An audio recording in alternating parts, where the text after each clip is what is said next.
Olá, aluno do segundo ano. Nós vamos agora então fazer a correção da semana 1 do segundo volume do PET 2. Primeiro bimestre vocês tiveram revisão e agora a gente vai entrar na matéria do segundo ano de fato e de verdade. E nessa semana vocês devem ter feito, vocês fizeram atividades sobre temperatura e escalas termométricas, conversão de escala aí. Qualquer dúvida, pode deixar no comentário aí que eu vou ter prazer em te responder. E se gostar, deixa um joinha aí. Na primeira atividade, ele fala aí, em uma obra, um trabalhador golpeia uma lata de metal usando um martelo para esvaziá-la.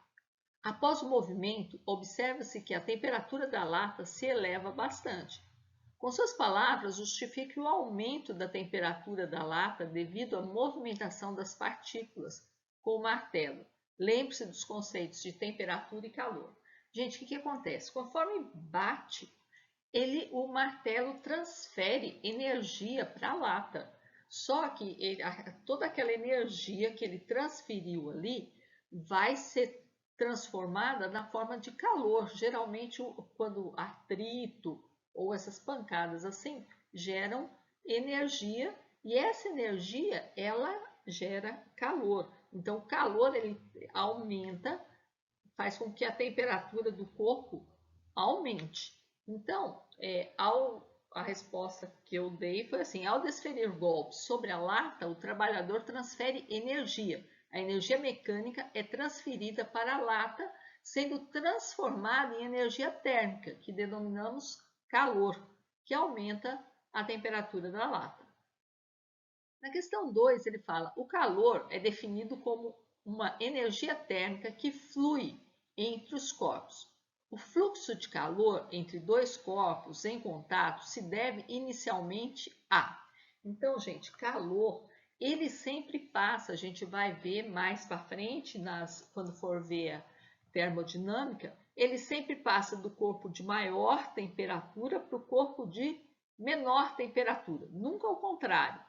Não é o menor não tira calor do maior, o maior cede calor do de menor, né? Então, o que tem que acontecer? As temperaturas dos corpos serem iguais? Não, se a temperatura for igual, eles não vão passar de a temperatura, não vai ter transferência de calor. Então, as temperaturas dos corpos serem diferentes, é isso, né? Os corpos estarem muito quentes? Não, se todos os dois estiverem muito quente, não vai passar um para o outro, e nem se tiverem muito frio. O calor não é externo ao sistema, também não, né? Então, as temperaturas dos corpos devem ser diferentes para que haja essa transferência de calor, porque ele vai buscar o equilíbrio térmico, né? O equilíbrio térmico é justamente ficar tudo com a mesma temperatura.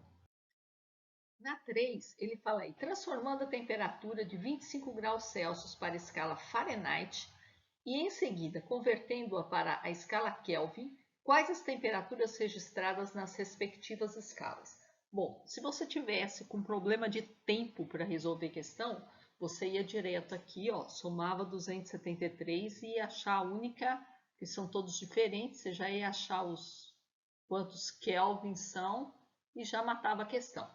Mas a ideia não é essa, né? A gente não tem pressa assim, não.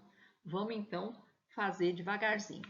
Eu vou fazer como? Não gosto de fórmula, gente. Não me decora a fórmula, pelo amor de Deus. Porque a fórmula você só vai conseguir fazer de Celsius para Fahrenheit, Fahrenheit para Celsius. E quando tiver uma outra situação que não existe, às vezes ele pega, faz, monta uma escala arbitrária, você não vai saber fazer se tiver agarrado na fórmula. Vamos entender por quê. A gente faz, vamos como, né? Por que não? Como? A gente faz por teorema de Thales.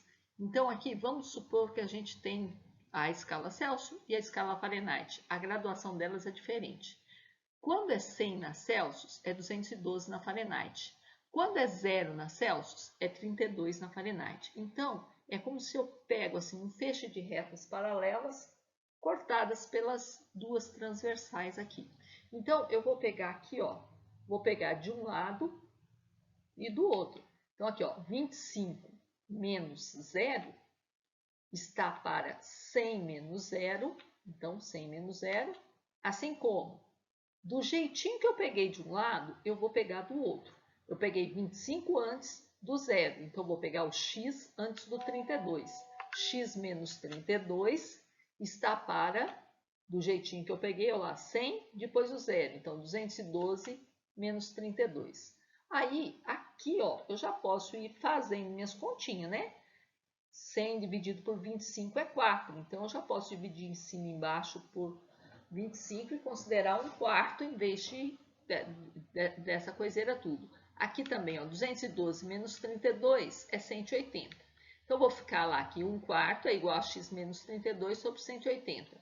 Poderia simplificar aqui, mas eu sei que vocês não gostam muito. Vamos já multiplicar cruzado. Então, aqui, ó, 4 vezes x menos 32 igual 1 vezes 180. Então, aqui, fazendo a distributivo, 4 multiplica o x e multiplica o 32. Aí eu passo esse 128 para o outro lado, somando, e o 4 dividindo. Então, vai ficar 308 dividido por 4, eu acho que o x é 77. Também já achei resposta. Mas vamos achar os Kelvin. Então, de Celsius para Kelvin, basta a gente somar 273.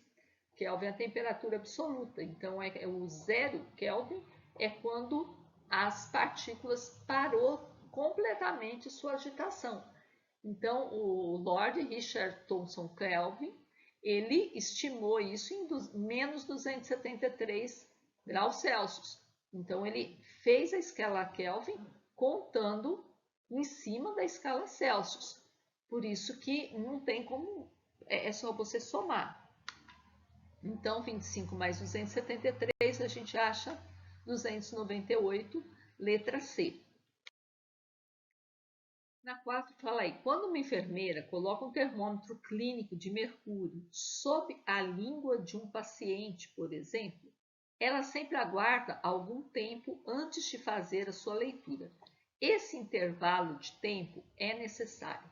Bom, gente, então vamos lembrar lá. O termômetro, ele mede a temperatura. Seja na axila, seja sob a língua, ele tem que ficar um tempo para ele entrar em equilíbrio térmico com o corpo do paciente.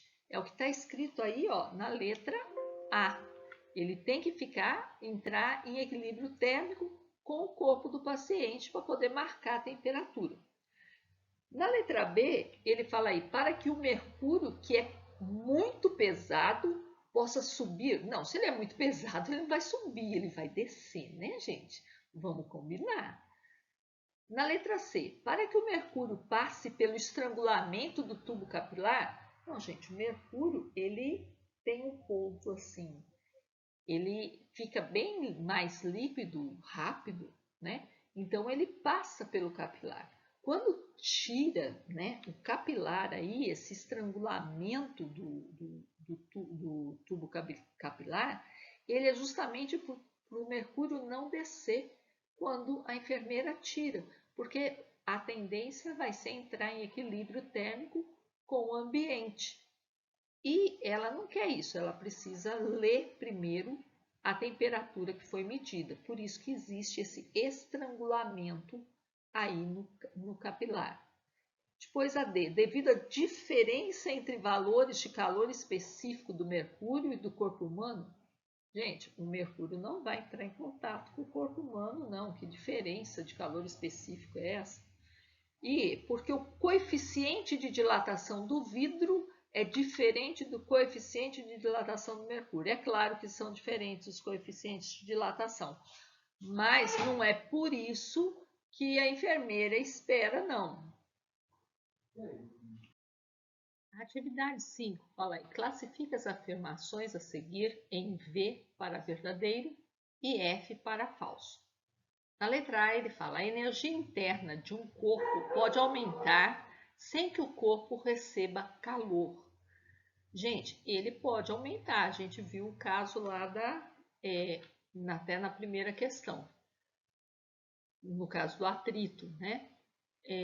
B, esfregando as duas mãos, uma contra a outra, a temperatura das mãos aumenta devido ao atrito entre as superfícies. Então, é o que eu acabei de falar também, né? O atrito também pode elevar a temperatura, tem uma transferência aí, tem um aumento de energia interna. Na letra C, podemos confiar somente em nosso tato para medir a temperatura? Jamais, né, gente? Então tem até aquela experienciazinha que costuma, eu coloquei aqui embaixo, costuma fazer nos livros, né, vim recomendando para fazer. Você põe uma bacia com água fria, outra com água quente, mas não tão quente que sua mão não aguente, e uma com água a temperatura ambiente, né? Então fria, quente e temperatura ambiente. Coloca uma mão na água fria, outra na água quente e depois espera um pouquinho, né? E depois você passa as duas mãos para a água morna. O que que acontece? Você pode fazer essa experiência em casa, né? E você vai ter que sensação você vai ter? Você vai ter a sensação que as duas mãos não estão na mesma vasilha, porque uma vai parecer quente, né? A mão que estava na água fria vai ter a sensação de quente, e a que estava na água quente vai ter a sensação de frio. Então é um trem assim bem esquisito. Bom, eu recomendo vocês fazerem, vocês vão ver que interessante. Então, não podemos confiar no nosso tato, né? Na letra D, a temperatura de um corpo é a quantidade de calor que ele possui? Não, gente, a gente já viu que temperatura é estado de agitação das moléculas. Calor é diferente, calor é energia sendo transferida de um corpo para outro, né? Devido geralmente à diferença de temperatura. Na 6, é uma questão do CCEA de São Paulo. Escolha a opção que completa corretamente as lacunas do texto. Essa eles arrancaram do fundo do baú. Por muito tempo na história da física, considerou-se que o calor era uma propriedade dos corpos que a possuíam em uma quantidade finita. Este conceito errôneo desapareceu no final do século XVIII e hoje sabe-se que calor é uma forma de energia. Então, aí, se a gente olhar nas alternativas aqui, ó, não é momento, não é força, não é pressão, não é temperatura, é energia em trânsito. E, portanto, não tem sentido falar em, então, calor contido no corpo, isso não existe, né? Porque não é uma forma de energia armazenada, não é uma energia potencial, é uma energia que está sendo transferida, ela não tem como ser armazenada, então o corpo não pode conter esse calor, né? Então é isso, gente. Até semana que vem, quando a gente vai ver a semana 2 do PET 2, né? Até lá!